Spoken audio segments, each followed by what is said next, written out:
What up? What up? What up? Welcome in. Welcome back to another episode of the Format Podcast. Thank you for taking the time to check in with us. All right. Today, we're going to talk all NBA. And if we're talking NBA, you already know who's with me. It is official Format Podcast hoops analyst Andy Noel. But we also have another guest. We have my longtime friend, Stefan Coleman, who is a realtor in the Washington, D.C. area and is also a longtime labor executive. So he's going to kind of give us some interesting thoughts on the NBA, on Draymond Green's recent comments, and some other NBA items. All right. So before we get to that, today's awesome show, let's knock out the particulars, and you know what they are. First and foremost, if you're listening through the audio podcast, thank you for checking in. Of course, you can find us on anchor.fm/the-podcast. And you can find us anywhere else you get your podcast, whether it's iTunes, Podbean, Castbox, Google Podcasts, Stitcher, Overcast, whatever it is. If they have podcasts, they have the format. Just type in the Format Podcast. We should pop right up. And as I mentioned, the audio podcast, if you're on iTunes, please go ahead and give us that 5-star rating. 1, 2, 3, 4, 5. 1, 2, 3, 4, 5. All right. 5 stars. Please go ahead and do that for us, because you have no idea how much those ratings help us. They help us move up and help us to continue to be able to keep bringing you this fine programming every week. Okay. So that's that. If you're watching on YouTube, well, thanks for checking us out on YouTube. If you don't know how to find us on YouTube, just type in the Format Podcast. We should come right up, maybe 4th or 5th menu. As I keep pumping this stuff out, we're rising in the search. So that's a good thing too. All right. If you like the show, go ahead and give us that thumbs up. But make sure more than anything that you click that subscribe button in the lower right corner of your screen, and that you also click that bell so that you can be alerted whenever new content comes out. All right. So like, subscribe, and click the bell. 3 things you got to do on YouTube. Okay. Also, if you want to, leave me the comments, man. I don't care if they're mean comments. I don't care if they're comments saying it's the greatest sports show you ever heard. You want to know why I don't care if they're mean comments? Because it lets me know you're listening. If you weren't listening, you wouldn't be able to write mean comments. All right. And, I do my best to interact, kind of get back to people, okay? If you're on social media, you can catch me on Twitter, and the handle is @BruceFAHope. That's @BruceFAHope. If you're on Instagram, the handle is @TheFormatPodcast, @TheFormatPodcast. And of course, you can email me. The address is theformatpodcast@outlook.com, theformatpodcast@outlook.com. Again, you could write me in comments. You could tell me I'm the greatest sports mind ever. You could also tell me I'm the biggest idiot ever talking sports. That's cool. I don't care what you do. I love the interaction. Hey, thanks, John. Appreciate that. Stole your line. But really, though, I do love the interaction, okay? So with all of that said, sit back, relax, and listen up to episode 94. Only 5 more episodes left until that magic number 100. And I still don't know how we're going to celebrate that 100th episode, but we're getting there. To the format.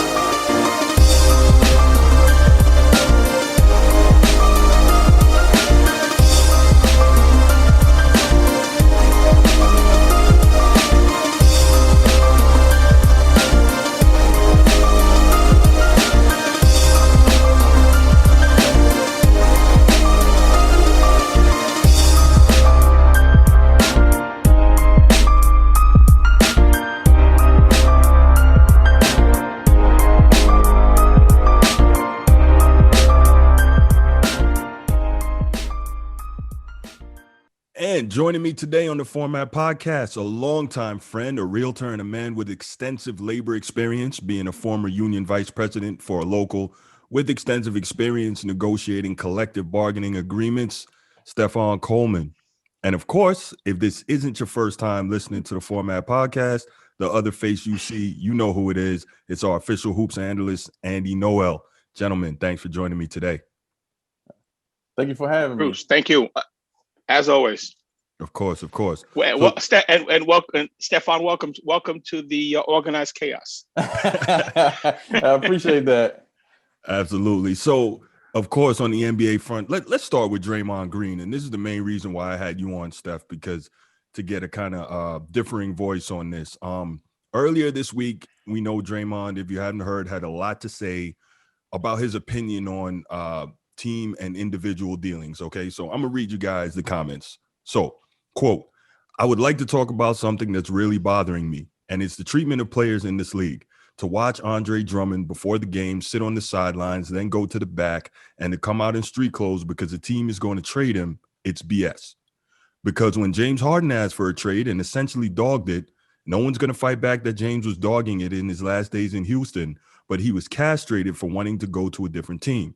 Everybody destroyed that man. And yet a team can come out and say, oh, we want to trade a guy. And then that guy has to go sit. And if he doesn't stay professional, then he's a cancer and he's not good in someone's locker room. And he's the issue.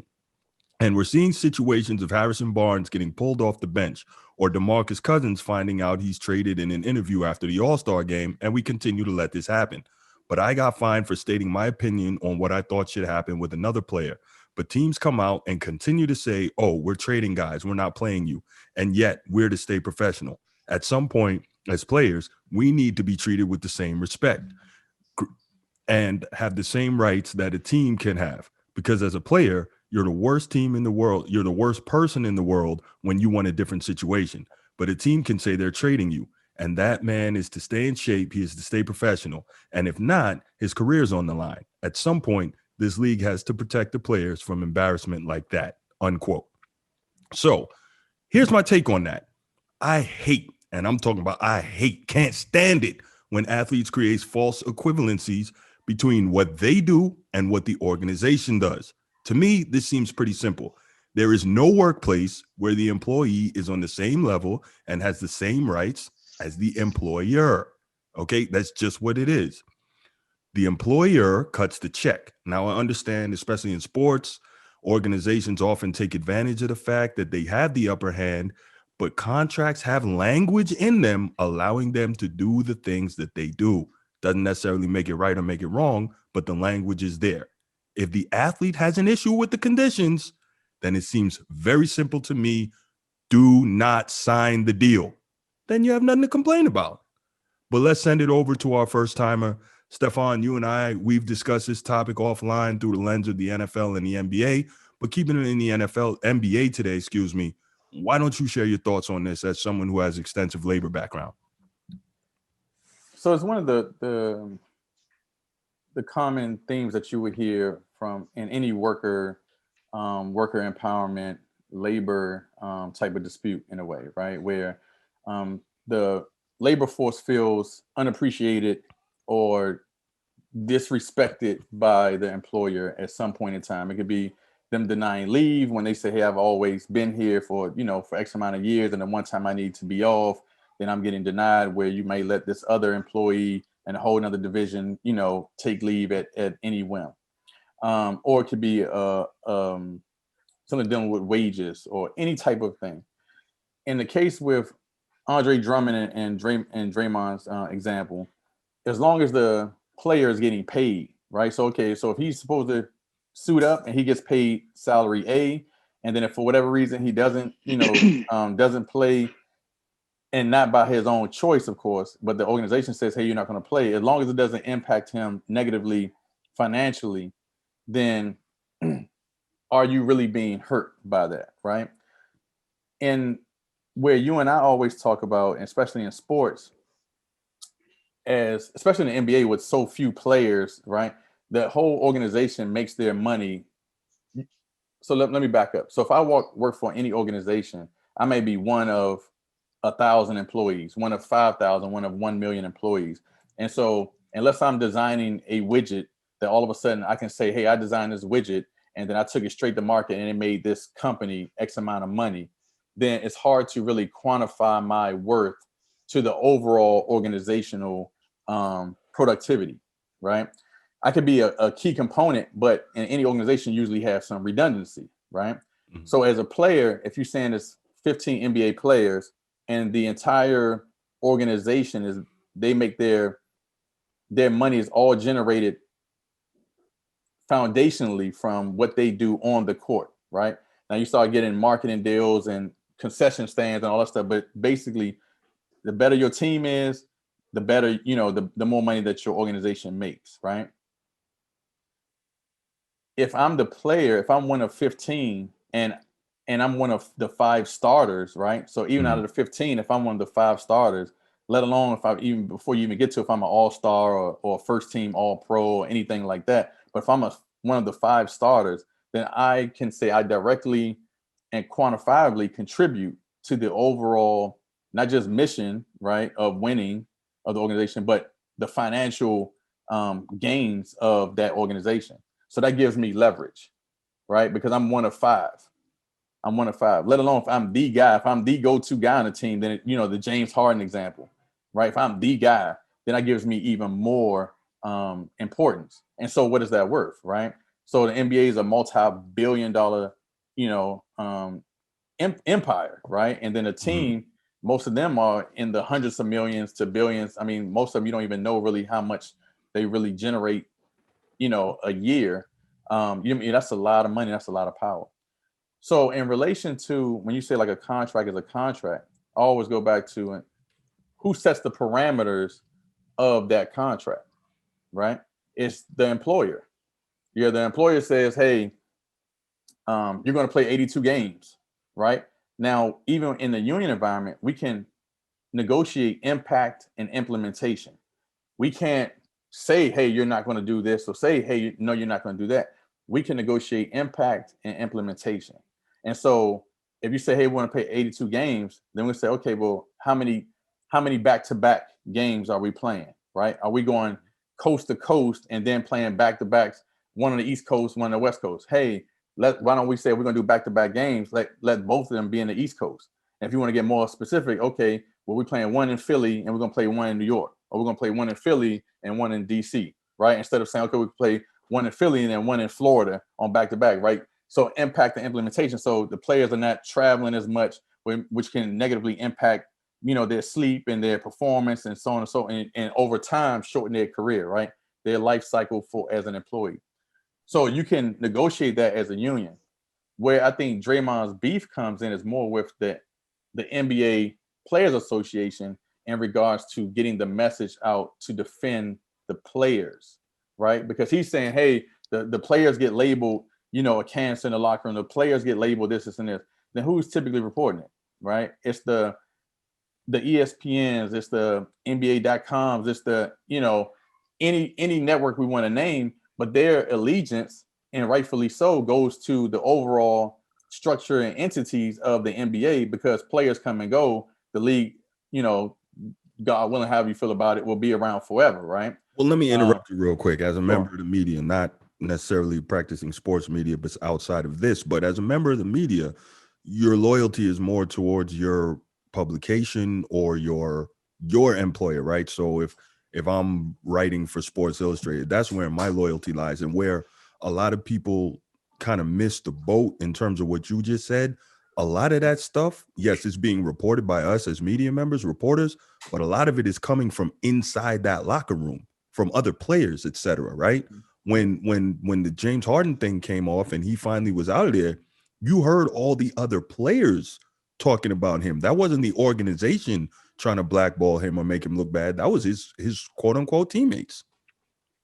Yes, and but it goes to even in business, right? It's a cutthroat business, right? And so anybody who has an axe to grind, because maybe I want to be the number one guy now, and so if I can speak more in line with the organization, right, and discredit the player, then maybe they'll go ahead and tap me on the shoulder and say, "Hey, Stefan, now it's your time," right? Versus because maybe I'm not as good as James Harden, or I would have been James Harden, right? But maybe I'm as good as Bruce, or maybe I feel like I'm as good as Andy, and we're all in the same team. But if I'm the one who comes up first and then leaks it to such and such reporter and says, "Hey, well, yeah, he really, he didn't really buy into the system. He wasn't really a true rocket. He wasn't this and he wasn't that." Then the player, if they're a student of, they know that reporter is going to eventually leak who that anonymous player was to the powers that be, and then maybe they get elevated, right? And so in the working world, right, it's all about, hey, maybe I get that promotion, right? Maybe I get the office with the window, so it doesn't really matter what line you're on, it's all about kind of self-interest in that way. Okay, But so let's let Andy jump in here. Andy, go ahead and give me your thoughts kind of on the Draymond thing, and if you have any specific responses to things that Stefan just said in on this topic. So as I thought, my initial reaction versus my reaction after the fact, after I had some time to really look at it and think about it, are a little different. So initially my reaction was Draymond doesn't understand corporate structure, right? How things go. When you report to somebody, like it or not, you kind of, on the hook for whatever comes with it, right? Equating the players equating themselves to ownership, like it clearly says, right? Clearly states or denotes that you don't really know how this thing goes, right? Because at the end of the day, love it or hate it, you got $100 million contract from the same guys that you're complaining about, right? Because I'm paying you $100 million, that allows me some perks. That allows me some flexibility that you flat out don't have because I'm paying you. But I think what the issue is, after I thought about it, and Stefan just kind of highlighted that just a little bit, he touched on it. I think Draymond's issue isn't with the owners. His issue, he has a perception problem. So he has a problem with how those transactions or how those issues are portrayed by the ESPNs and the FS1s and all the others, right? So his thing is he's screaming in the wrong direction, right? He has misplaced frustration, right? Because at the end of the day, the people recording it are who you have the issue with, or reporting on it, or who you have the issue with, right? It's when Kyrie went off on his, unsanctioned sabbatical, right? It was the media that was yelling, that was kind of like, okay, what the hell is going on? It wasn't necessarily the owners, right? The owners, everybody kept their powder dry, at least from where we were standing. Everybody kept their powder dry. We didn't know what the owner's perception was, right? It was the media that was kind of creating all that speculation, even with an Andre Drummond, right? It's when he says, "Oh well, he's supposed to stay in shape and stay in shape and remain professional." Well, that's part of the contract, right? It's media perception be damned, right? At the end of the day, nobody said, okay, well, because you're not playing, we're going to give you a reduction in your pay. You're still getting paid what you were getting paid before. So because you're still within those parameters, right, you still need to conduct yourself in a certain manner that you would have even if you were playing, right? And I think this is where the nuance is where Dre loses it, right? Because he doesn't understand. Listen, as long as I'm giving you a paycheck, bro, you it's the same thing. I mean, be it a paycheck or whatever. That's right. Your mother will say, hey, you living under my house, you living under my roof, you abide by my rules. It's just literally the same situation. But because these guys have been professional athletes for a better part of their lives, right? They've never had that engagement, right, in a professional setting where they understand that employer-employee dynamic. Right. So in their mind, these player rights thing and all the rest of that. Listen, at the end of the day, these owners don't need you. They paid billions of dollars for these teams. Right. So the idea, we don't have a league without you. You don't have a league without us players. Yes, we do. We determine what's hot and what's not. Yeah, you may think you're a really good player. There's a lot of other really good players out there who aren't in the league. Because we didn't think that we didn't want them in here, we could easily flip you for someone else. And that goes for everybody, right? There's people like, oh, LeBron James is the best thing ever. There's another LeBron James out there, I'm telling you, right? Nobody's superhuman. Nobody's irreplaceable. I mean, nobody can't be replaced. Everyone can be replaced. And I think what happened is some of these guys don't, like a Draymond Green doesn't understand. It's like, listen, your heart is in the right place. Your execution really sucks. right? Because you're pointing this in the wrong direction. Your argument really needs to be with the media. And if it was pointed at the media, be more explicit when you say it, right? Don't bring the owners in. The owners aren't part of this conversation. No. Right. The owners, because at the end of the day, if they do something and the media doesn't call them to task for it, that's not their fault. That's the media's fault.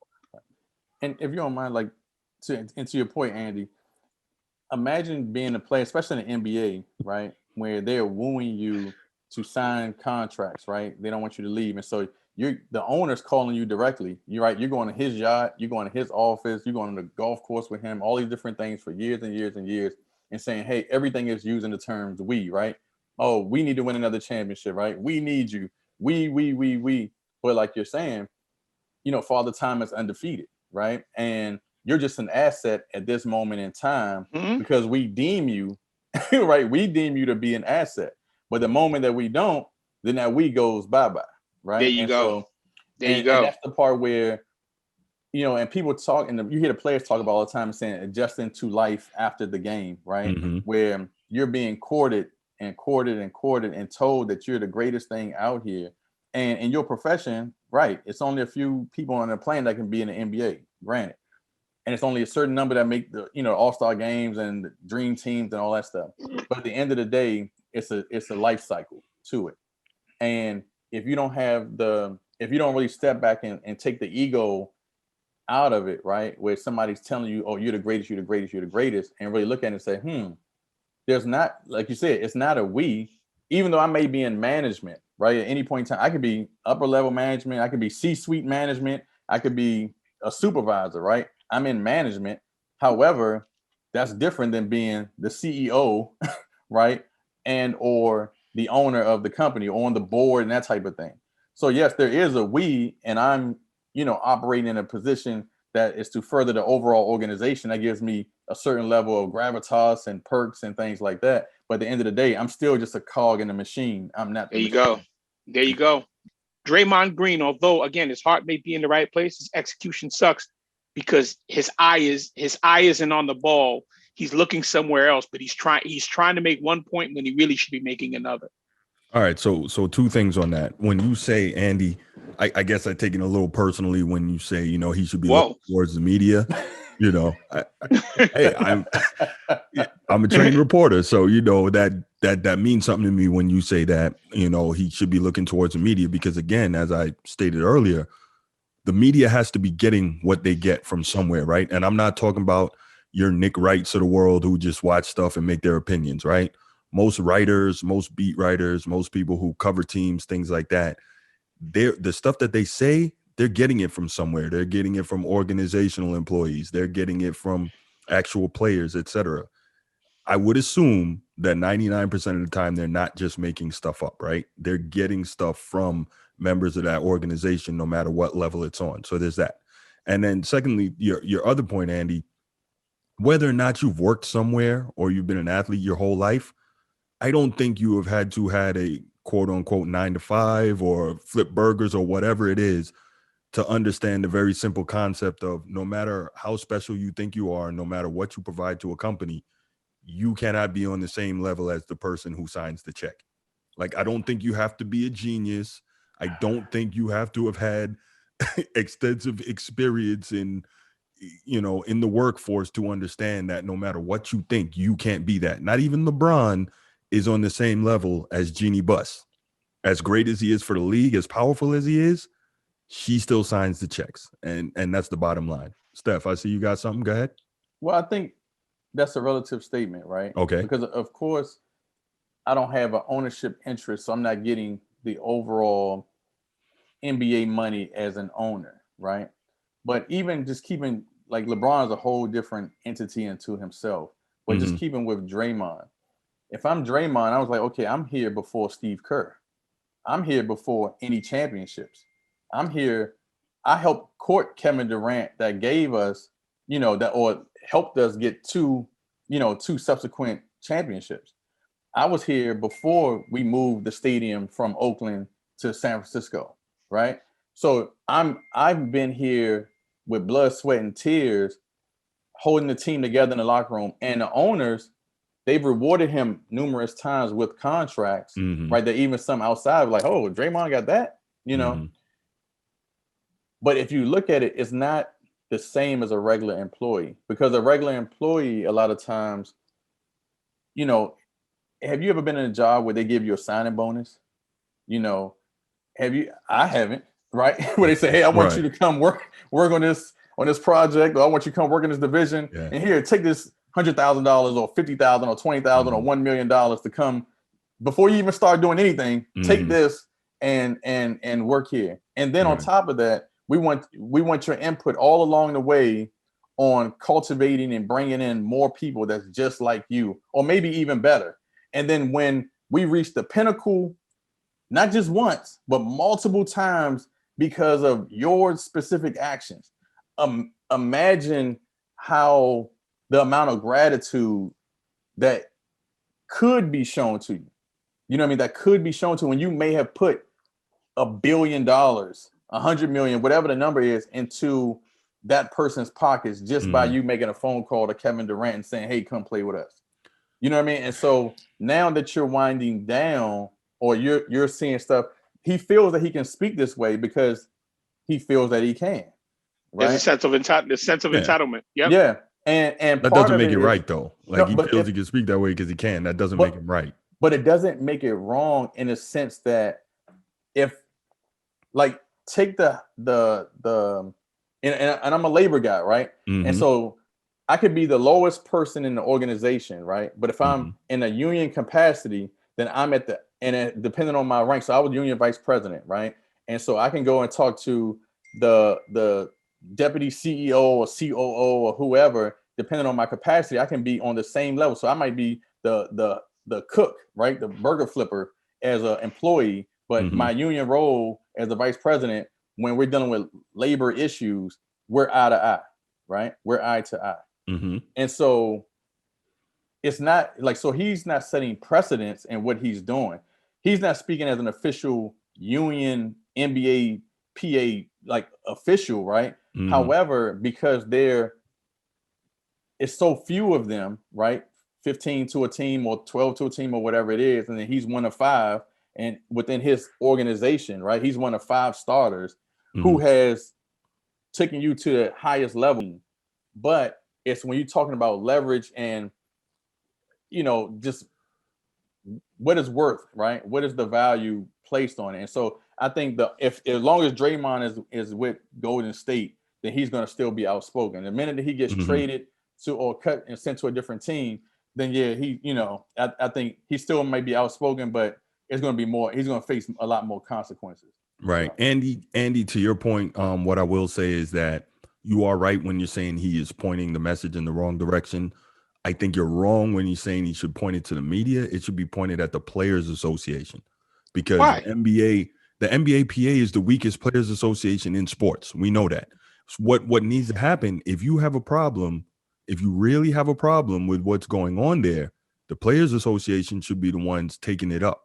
They should be the ones fighting for more equitable contracts, or not necessarily even equitable, better contract language that better protects the players, that keeps them from being in these situations with Draymond is railing against.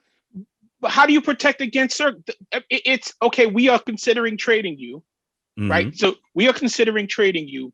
We don't want you to play. You're allowed to practice. Your job is going forward. Your responsibilities, and mind you, I'm sure it's already in the CBA, right? I'm sure that's in the collective bargaining agreement already, right? So whatever the protocols that said player is supposed to follow has probably already been mapped out for them, right? Draymond's problem is the way that people talk about it, right? So in his mind, okay, let me stop you real quick. Your contention is the issue is, as not you mine, said earlier, his. What you're taking from it, your contention with, you're saying that his contention is the perception and not actually what's taking place in terms of it's already in the contract. I'm looking at it as he's complaining that the teams can trade us whenever they want. They can do what they want with us, but when we want what we want, we're wrong. That's why I said it took me a while to evolve to that, right? Because when I first heard it, I was like, this clown, this is what he said. Then I realized so in his mind, the owners did this and you guys didn't say a word. Mm-hmm. But when Kyrie does that, oh, you guys are giving him a hard time. The owners did this, and you guys were mum. Now, Harden does X, Y, and Z, and you guys are killing him. So it's more how it's being reported upon is where his issue is, more than the actual what's being done. Because if there was a procedural issue, right now, the NBA Players Association can now get involved. Everything that's happening has already been negotiated and agreed to. Right. So he can't look at them, right? It's again with the problem with some of these guys is it's like they're not looking, they can't see the entire picture because they're involved. So it's like from their perspective, oh, this is happening to me, this continues to happen to me. And it's like, bro, cool your jets just a little bit and pay attention to what's happening. Because it's like literally going outside and just yelling, oh, it's your fault. Like, who are you yelling at? Well, I don't really know, but I'm yelling. It's like it's like, because at the end of the day, when you really look at what he threw out, it's perception. Okay, right? So check this out then. Why? Again, I'm looking at it from a different viewpoint because I'm not in his shoes, but why would his issue be with perception? Okay, to me, the perception is not, it should be a non-issue because one, the organization's job is to do what's best for the organization, right? So if they feel that the best thing is for me to sit Andy, and while I go ahead and set up this potential trade to whoever, then that's what I'm gonna do. Andy's job as a player is to, if I tell him to sit. If not, go out and play to the best of your ability to try and help this team win. I don't know. I'm a very simple guy. Your contract says you signed, but that has already here. You right. We talked about yeah. To that point, he can't possibly be arguing that. That's already been collectively bargained and agreed to. He can't argue that. He's more concerned with what happens after that. Okay, well, Drummond now has to go out here and work out, so on and so forth, and it might be grueling on him. It might be mentally taxing him mentally. But you guys are going to say, oh, his only responsibility is X, Y, and Z. Who's he talking about? He's not talking about the owners. The owners aren't talking about that.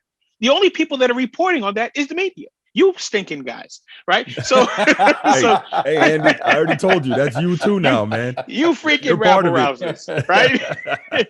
you perception spinners, right? So no, but it's like, okay, that's why I said once I've had an opportunity to kind of think it through, I'm like, oh, his concern is more perception. It's like I want you to yell at them when they do something bad too. Yes. Right. I want them to be held accountable in the court of public opinion like we are when we do something wrong. And it's like, okay, bro, that's not going to happen. Right. It's not going to happen because most fans are caring what their team does. Right. Because they want their team to be successful. And then secondly, again, the team is only doing what it's supposed to do, which is look out for the best interest of the organization contractually. And the player, as I said earlier. So even perceptually, that is what me, who's not in the NBA, who's a fan, that is what I perceive. I can't see I can't see being wrong in that perception. Steph, I see you got something. Go ahead. Well, I would say I would disagree with that because you have, like, you're, as a member of the media, right, you're giving your industry the benefit of the doubt, right? Mm-hmm. Okay. The reality is very little independent media anymore, right? Right. Case in point, right? The owners of the New York Giants football team also own CBS, right? Right. Yeah. So, really? Yeah, the Mara family. Yeah. Yeah. So if so when you start talking about, like, it's all about credit and blame, right? To Andy's point, it's about credit and blame, which goes on the ego. So as a player, everybody's going to roast me if I have a bad game, right? But then you can be a general manager, a scout, a coach, or whatever, and nobody's going to really fry you night in, night out on how bad you are, right? Hey, this team is assembled. You might get a couple write-ups like the team is assembled, it doesn't play this and play, but nobody's going to say, hey, you, Bruce, the general manager, game, like the worst we've probably seen in the NBA recently was with the Dolan of the New York Knicks, right? It's with the Knicks but it's so many things that he's doing, not just the performance of the Knicks basketball team overall, but just his overall thing with how he's treating players and fans and everything else that just where he's become just, like the focal point of how bad. But it's plenty of mediocre and poor teams, but nobody sits there and day in, day out, week in, week out, really Agreed. call out. Agreed. And it's because, right, if you're a reporter and you work for any of the organizations, right, even if they're not owned by an NBA team, if they want to get an NBA contract or keep an NBA contract, and they come back and say, we weren't going to give you this contract, but that Stefan guy or that Bruce guy keeps on, laying into, this owner, that owner, and that owner happens to be on their broadcasting committee or marketing committee or whoever, and that owner's going to stick it to him and say, you know what, we're going to drive the price up on them. So whoever Bruce's employer is, they're going to pay X amount of dollars more, or maybe we're going to choose not to deal with them at all because in Andy's TV channel or whatever, I don't have to worry about that because Andy said, now all our guys are going to be, all we're doing is fluff pieces, right? We're going to talk about how great the owners are and all the stuff they do for the community. We're not going to talk about, the failings on like the bad contracts or the bad hirings and the bad signings and all these different things. Whereas Bruce employer wouldn't rein him in, right? Where he's making us look bad. And owners, just like all of us are human, have egos as well, right? And so they don't want you to sit bigger there. Bigger egos. Yeah. Yeah. And so the players are like, hey, I got to hear how bad my shooting percentage is and how out of shape I am and this, and this. But you're not talking about this guy over here who's supposed to be the shooting coach or the fitness coach. And he just got his degree online from so and so forth and doesn't have any business doing this. But he's up here working with me, telling me to eat this stuff. Yep. Right. Yep. So it's the credit and the blame. And that's always a thing where, and back in the day, you had a lot more independent news. You had a lot more independent news where you say, hey, this is the Chicago Tribune or this is this and this is that. Now, so many of them are all owned by the same entity.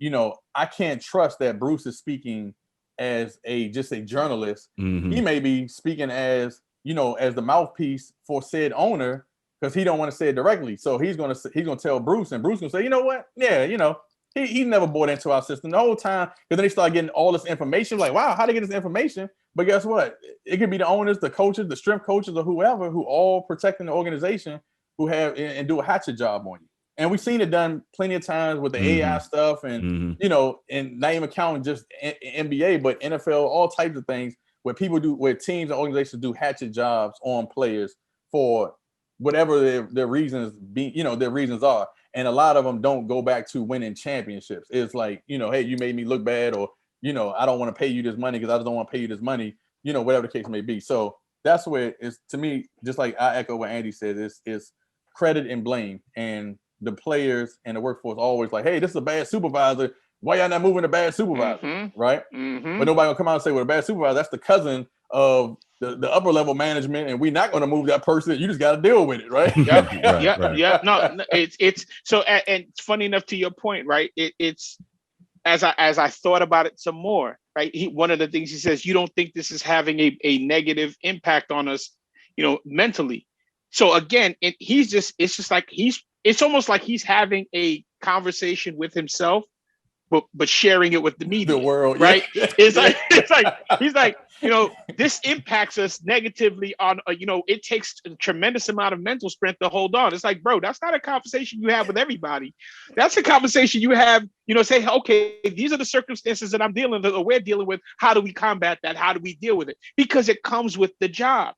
Yeah. But now the problem is, to Stefan's point, the ripple is so much wider because of so many media outlets and so many different venues that this one little bit of information can be shared through. So now it's going to reverberate. And oh wow, Stefan is, Dre is averaging a triple single. Oh, word? He's like, I'm averaging a triple single. Man, listen, now again, right? It's, instead of saying, oh wow, one of them, the George Shin, who used to own the Charlotte Hornets, who had to sell the Charlotte Hornets because he was, if I understand it correctly, was terrible with his money, right? And made some terrible decisions, had some rape charges or something of that nature on his record, right? So from Draymond's perspective, how come you ain't talking about him, right? yeah, it's in the news, but it's not on Sports Center. Charles Barkley ain't talking about it on Inside the NBA. It's these guys, and again, it comes down to him viewing this as preferential treatment. But at the end of the day, your argument, you're not going to win this one. The guys with the microphones and the cameras are going to win this one because they shape the perception. You need to understand what that is. It comes with the job, right?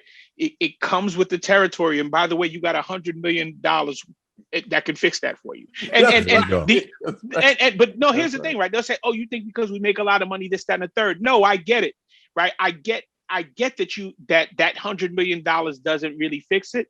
But that $100 million does enable you to go out there and find a better way to fix it than the guy who has to show up at his gig every day and whose boss is a racist and basically and hangs nooses in his closet, right? I mean, his locker room, right? Right. And using an example, of course, right? Not going off the deep end. But what I'm saying is, you have mechanisms of correcting this versus a regular Joe on the street. So you're out here crying.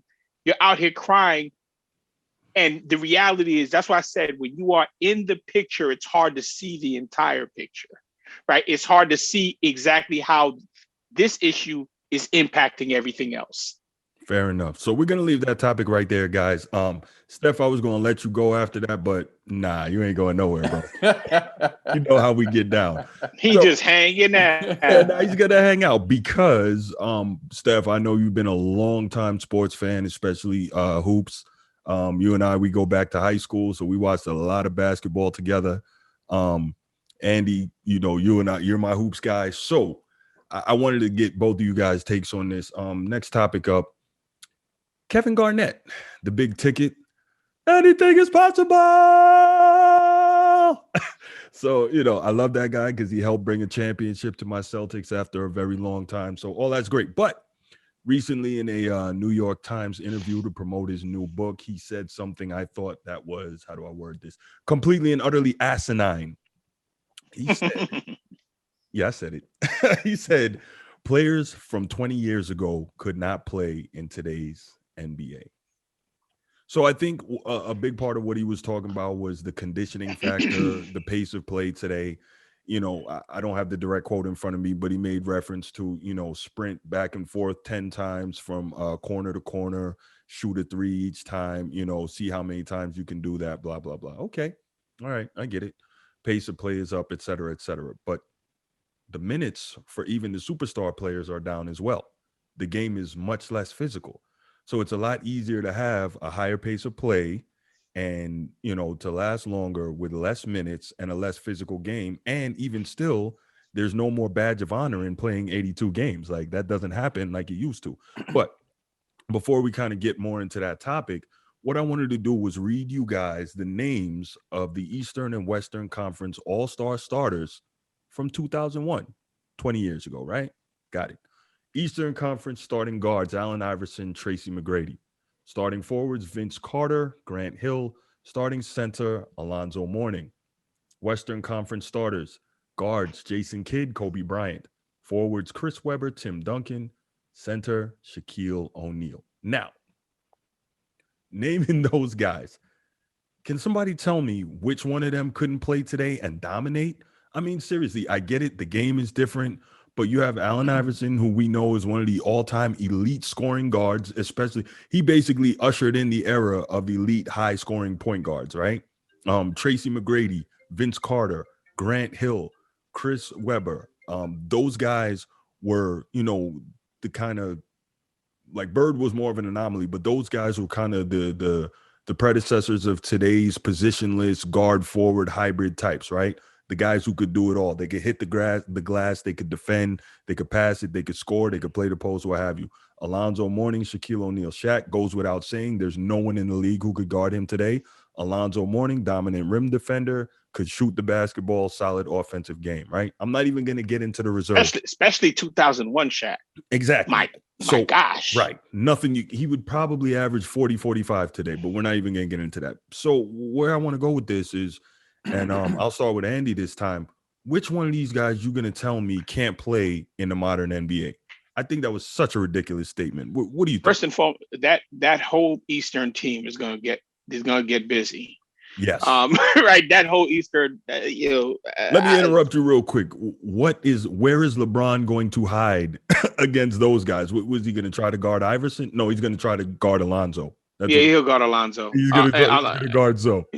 And then Zoe's going to take him to the block and punish him. But anyway, go ahead. But so much of this, right? I watch a lot of NBA games, and I watch a lot. I watch more than I watch a lot less than I used to, but I still watch a lot of games. So much of what today's game is predicated on the space that's created. And the reason for the space being created, because there's a lack of like basketball IQ and actual fundamental skills, like understanding. Like you see a dude 5 feet, 3 feet, a 7 footer, 3 feet from the basket. He has no idea what to do with it. It's like, wow, right? He'll be like, he'll have a guy like 6'1", 6'3", or whatever, and he's looking for some way to pass the ball out. Yeah, he's pass it out for an open three because the analytics. No drop step. Hey, the analytics, Andy, say that the back to the basket post up is the worst shot in basketball, and the open corner three is the best. Great. Yeah. But yeah. I can't even take that seriously. I mean, neither can I, right? But it's so KG. So KG may be right. Depends on what angle he's talking about, just in terms of the pace and the space. And I never mind. He's not right. I was about to say he's not right. Give Allen Iverson the type of space that you see in the lane, and you can't touch him. And this guy Iverson's 40 a game. He's not getting the 30 that he was getting. He's getting 40. Listen, give Vince Carter room. No rim protector. No rim protection. No. Here's the interesting part. Forget about that. Give Tracy McGrady. So the thing I used to find interesting about Tracy McGrady is I don't know if I've ever seen since or before a player that can go into different zones. He goes into zones like twice a game. It's like, okay, wait, wasn't he hot for like 5 minutes? Cools off, then goes hot for another 10 minutes. And it's like, wait, what the hell's going on? Imagine that guy without the other two power forwards, two centers, one small forward and one guard or point guard or two guard. At the end of the day, you had to drive on 6 people standing in the lane, and these guys succeeded under those circumstances. Take them 6 guys out the lane, and what do you have? Right, Vince Carter's killer first step. Right, it would literally be AI's killer first step. AI would be like, not only would he have a really long career, he wouldn't be getting hurt. He'd be AI would be doing what Steph Curry does, where he's averaging like 32 points a game, 32 minutes a game, right, and putting up ridiculous numbers. Right, I'm a Steph fan, but Steph is without a doubt a beneficiary of this open space, absolutely. And also, the other thing is everybody is doing all these switches now, right? Yes. And that helps everybody, right? So everybody on these switches. So now this is why, again, this is another conversation for another day, right? When people talk about how dominant LeBron is, and I'm like, okay, well, who did LeBron dominate? Oh, he's got these numbers, so on and so forth. I'm not telling you about I'm not talking about numbers specifically. Who's he dominated? Because you talked about Bird earlier. Bird got a long list of people of Hall of Famers that he destroyed. Yes, he right? did. And he was looking for those guys. He wasn't running from them. He was looking for those matchups. And I'm not talking about, okay, well, he just won the game. I'm talking about one-on-one matchups. An Xavier McDaniel will tell you this cat lit me up, right? Charles Barkley will say, yeah, this cat really worked me out, right? So now, because you have all of those different circumstances, the way the game is played right now, right? Just when KG says these guys would kill us, I guess he's probably talking about space. He's probably more thinking space and pace versus actually playing, because KG would get busy. KG had all different kinds of footwork in that mid post. He'd kill the mid post. He'd be by himself. I think he's just trying to sell the book. But Steph, go ahead, jump in here. I saw you. You had a lot you wanted to say, man. Yeah. Let me hear. I just think that what I'm hoping that he meant by that is the refs would basically throw everybody out the game from the old days. Because if Draymond got a tech for yelling at his own player, his own teammate, I can only imagine. Oh yeah. I can only imagine. You know, if those dudes on the court and they start talking to the guys and this, and the ref probably start teeing them up for taunting, or they put a hand on somebody or something like that, and then they foul them out of the game. Other than that, it's completely insane.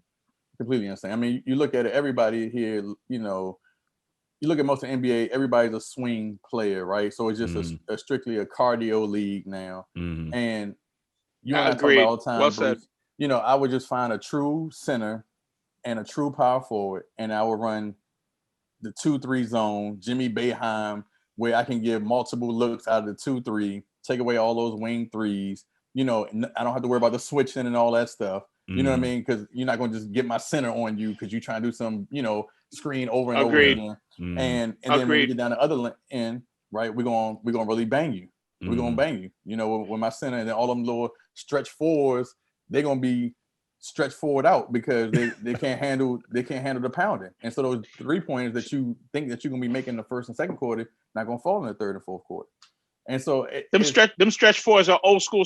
They used to be small forwards. I don't know. Yes. They called Jeremy Grant a 4 the other day. I'm like, what? He's somebody say he's a prototypical 4. I'm like, no, he's not. Right. No, he's practically a guard. Right. Yeah. It's at one point in time, Bruce, I tell you, it's very hard for me to watch the league because where's the contrarian? Yeah. Where's the person that says, what, if everybody wants to do A, right? So like Warren Buffett, right? He says, when everybody's buying, I'm selling, right? Mm-hmm. When everybody's selling, I'm buying. Mm-hmm. Where's that contrarian in the NBA that says, hey, if everybody's doing that, and if I don't have, and this is like, you and I talked about it years ago when Golden State had Steph, Clay, and Kevin Durant. 3 of the best shooters, if not the 3 best shooters in the league. You're not going to outshoot those guys. It's not how you're going to beat them. And so if I'm building a team, I'm not trying to build my team like their team because they got the 3 best. Of course it's going to work, right? I need to do something opposite. You know what? I'm going to beat the brakes off of them. I'm going to try to be as physical as possible with them because that's the only way I'm going to beat them. I can't outshoot them, so I need to find a different way to beat them. And maybe I don't win a championship, but maybe I will get to the championship versus I'm the Wizards and I got, or I'm some of these other teams and, we out here trying to shoot threes and we trying to emulate all these other teams and we're at the bottom, consistently year in, year out for decades. It's crazy, man. And it's disheartening to hear a Hall of Famer like KG really even put any type of, credence to that nonsense. Book sales or no book sales. Like, bro, you're already a millionaire. I'm not saying don't make more millions, right. But I'm just saying like that you don't have to go about it that way. His ex-wife took some of that. Well, I mean, I'm even looking at the All-Star reserves from that year. Ray Allen, that's ridiculous. Yeah, Allen Houston, Steph Marbury, Stackhouse, Glenn Robinson, Latrell, Mutombo. Mutombo was just a better version of Rudy Gobert, right? So if Rudy Gobert can get 145, 150, 160, right? Whatever he got. Get in today's league. Exactly. And I'm not trying to disrespect Rudy Gobert getting his money. I'm not doing that.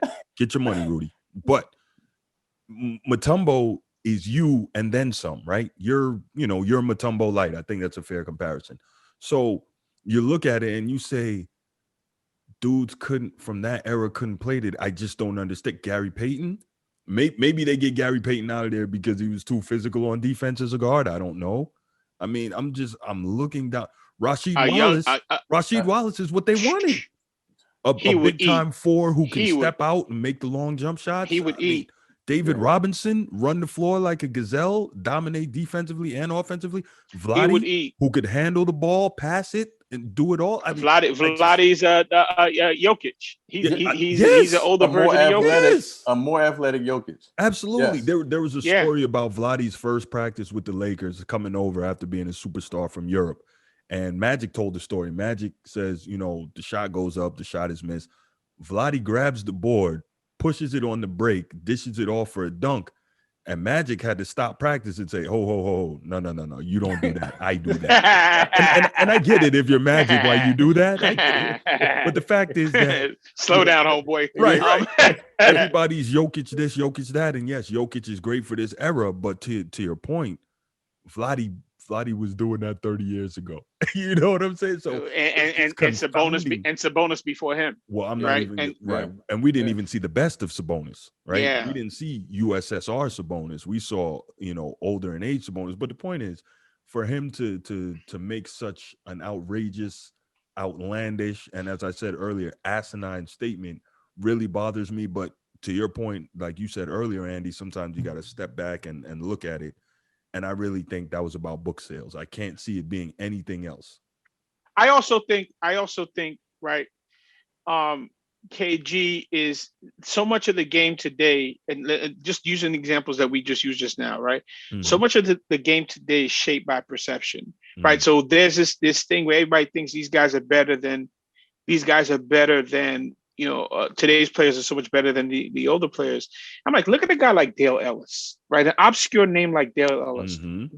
Dale Ellis would score 30 points today. A game. Right. 30 points a game. He was a machine. Yeah. Right? 25 years or something crazy. Yeah, man. These guys all had the green light to shoot threes back then the way they do now. Yeah. Mahmoud Abdul-Rauf, that was Steph before Steph. I love Steph. You know that, Stefan. But Mahmoud Abdul-Rauf, formerly Chris Jackson, he would get busy in today's NBA. Can't touch him. Ultimate green light. Come on. My boy was talking to me the other day. He's like, yo, his man was asking him, yo, name me 5 old school players that are better than James Harden, better scores than James Harden. I said, here's the interesting part. I wouldn't even start at the elite level. I'd go B players. Listen, right? I said, give me Mitch Richmond. That's all I want. Give me Mitch Richmond. I said, yo, you had dudes like Ricky Pierce who come in there, or what's his name? Vinny, the microwave, right? Yeah. You got all these dudes who just come out here and just rip these numbers off, bro. Adrian Dantley, right? I said, bro, the problem is, right? People don't. It's like they look at these things now. And listen, again, I don't hate or love James Harden, right? It's when you put things into perspective. Let's use, you just said earlier, Allen Houston. Allen Houston had a textbook jump shot with a yo-yo handle, and he had Allen Houston would be the perfect player. Allen Houston would be the perfect player for today's league. You put Allen Houston in today's league, Allen Houston's going to give you 32 points a game on an easy night, right? Because he had a ridiculous handle. He could shoot with range. He had and he had the size to play in that post, right? So he's a matchup nightmare for no matter who he's playing against. But again, right, these guys or Ray Allen running off the screens. Oh man, are you serious? That's what I don't get. I'm like, and that's what I'm saying. KG, you played with Ray Allen. He was a big part, much as I don't like to admit it anymore, but he was a big part in helping Boston win that championship. Did you forget about him when you made that comment?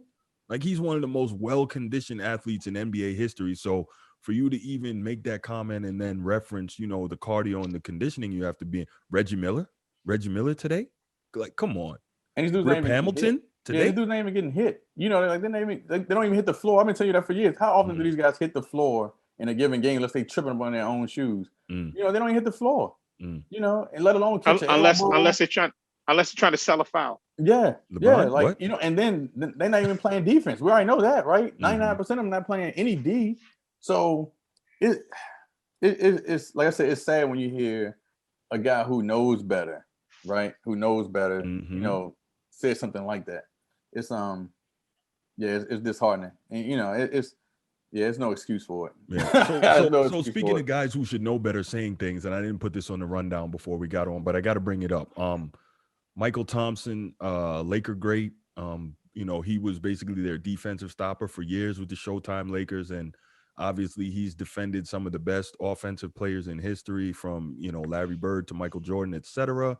He's been around the game a long time as a player and then as a Lakers color analyst. And he said, I don't know if it was last night, maybe the night before that, Kyrie Irving is the best one-on-one player he's ever seen. React.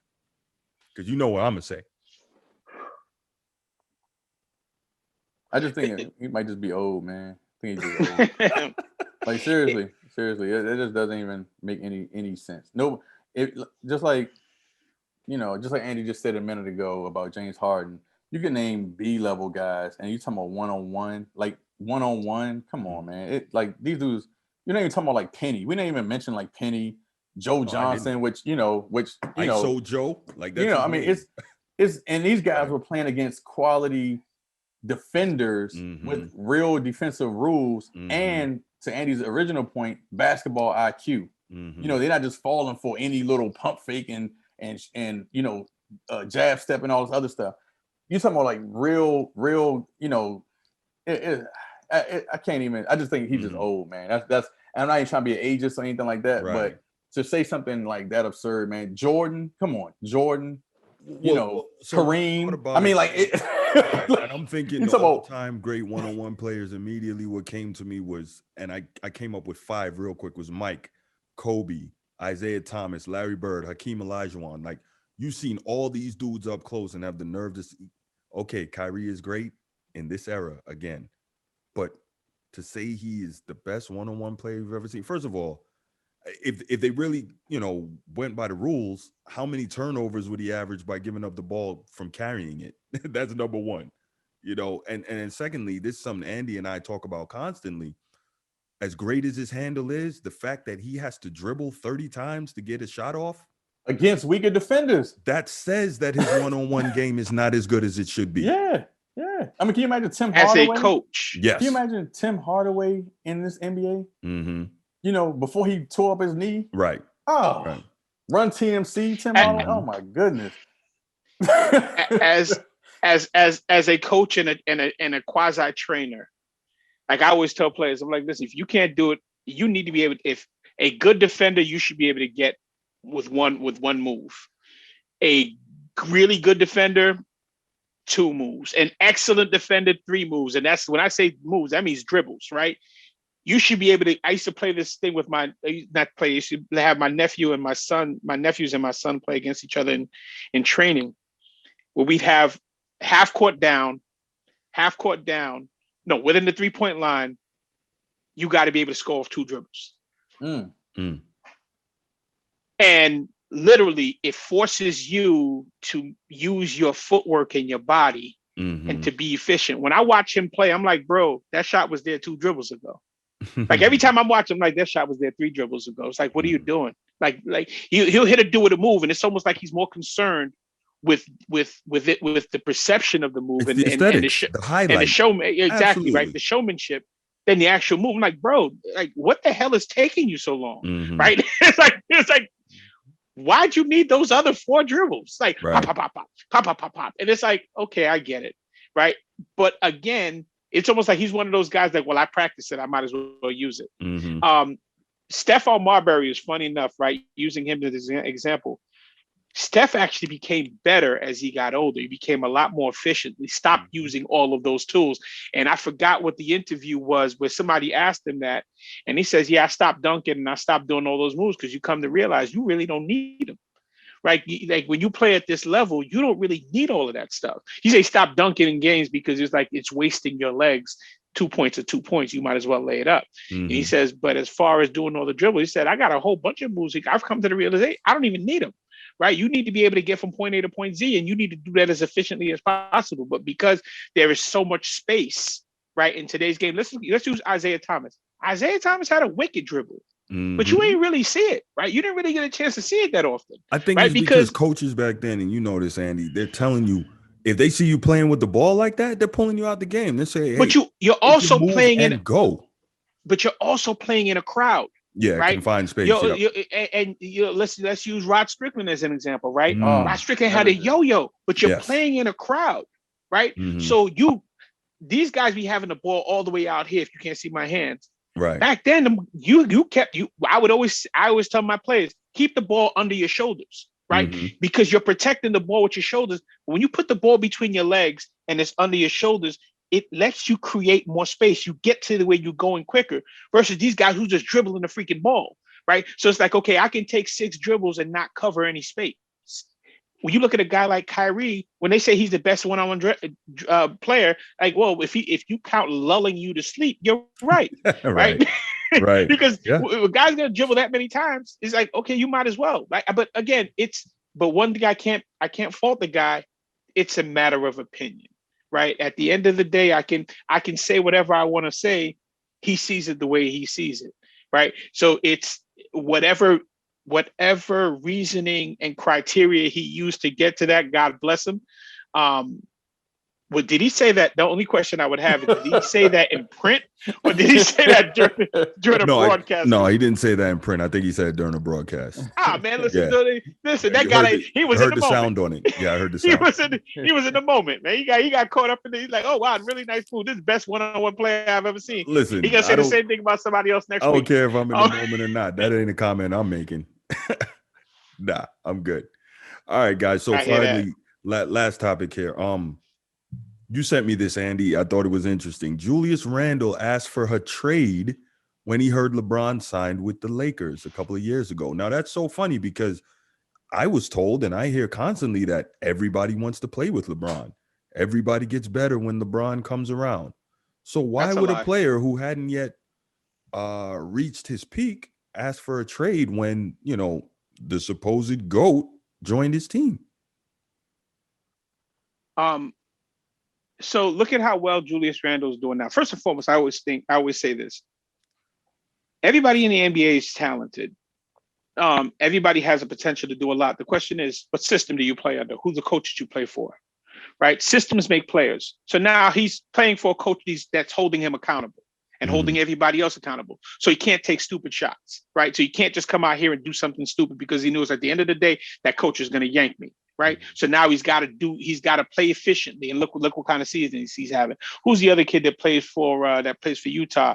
Jordan. He's basically, he looked like he's front runner for the 6 men a year. I forgot what his name is. Something Jordan. Oh man, how did I forget that? Either way, he played for the Cavs. When he played for the Cavs, he had a terrible season, right? Especially in the playoffs. Jordan Clarkson. My bad. Yep. How did I forget? Having an excellent season, right? I always thought he was a good player. You forgot because LeBron made him irrelevant. Like, seriously. That's what happened. Unfortunate. And this is what happens, right? LeBron is essentially the Thanos of basketball, right? So he comes in and basically sucks out all the air. The media jumps on board. Again, right? Draymond Green, the media jumps on board and they ask stupid questions, like when they ask Anthony Davis, have you ever seen a player turn it on like LeBron? It's like, okay, well, how am I supposed to, as a competitor and as a man, how am I supposed to answer that question, right? So it's, and I say that to say this, Julius Randle seeing ahead, right? Saying, okay, there's a specific destination I'm trying to get to. This dude joining my team, me and him playing similar position, if not the same position, I'm never going to get there. I need to get up out of here. Because at the end of the day, this dude, no matter what ends up happening, I'm going to end up suffering, a la a Kyle Kuzma. If Kyle Kuzma was on another squad with decent people around him, he'd be killing.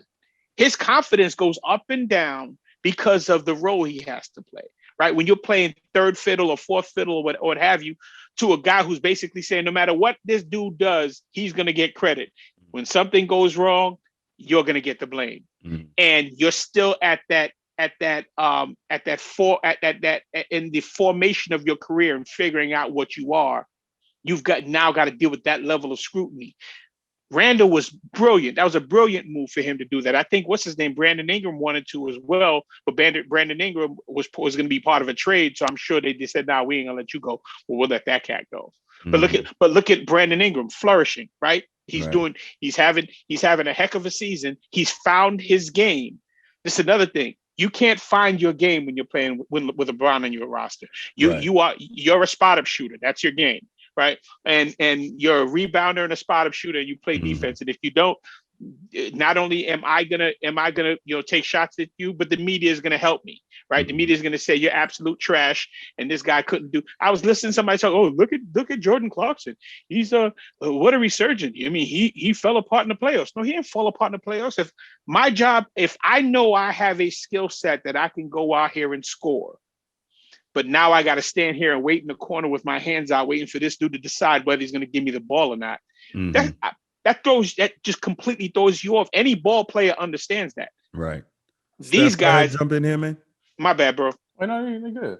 No, I totally agree with Andy. I think systems do make the players, right? Because you could be, like you said, a great player, but if you're in the wrong system or in the wrong coach, then you're not allowed to flourish. And so you look at it like a tree, right, or a plant, right? If you have one that's taller than the other, that one soaks up all the sunlight, or you use the word oxygen, right? You soak up all the oxygen, the other one can't grow, right? It doesn't grow right.